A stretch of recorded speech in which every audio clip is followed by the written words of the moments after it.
neighborhood. Lillian Pyles has built an over 40-year career of casting films with some of Hollywood's biggest names.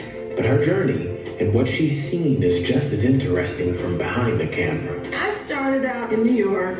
My best friend was a production coordinator. He hired me as his assistant. So I learned this job on the job training. I can't say that it's the best way, but that creativity, you got to realize that it's there, and you got to learn to project it. Moved back to Cleveland. I wanted to be closer to my parents. They were getting older. And I met a woman who was casting a TV movie and needed someone to cast extras. So I took the job. She gave me an office and about 5 interns, and like they say, the rest is history.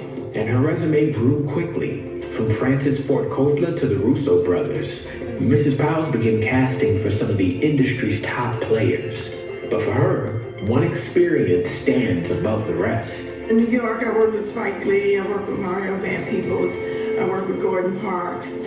But in Cleveland, Antoine Fisher came here, and they hired me to cast the local cast. And to work with Denzel was a pleasure. The last day of shooting, we're all walking back to our prospective cars and trailers, and he taps me on the shoulder and says, "Come with me, I want to show you what you did." And we go to his trailer, me and my assistant, and he shows me the end scene when the twins open the door and all the seniors are sitting at the table. And we're watching that scene, and I look over at him, and he's welling up. And the twins that opened the door, they were about this tall. They went to my church. And in addition to decades of casting Cleveland talent, Mrs. Pyles also notes how Cleveland's film scene has changed. Now we have a big indie market. We have a tremendous group of people who do shorts, who shoot with their phones.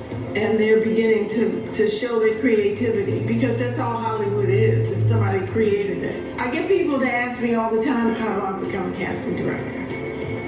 If you're lucky enough to learn the business the way I did, then I suggest that. The great thing about it is when you're in that theater and you're watching that movie and you see your name on that screen, it's nothing better than that.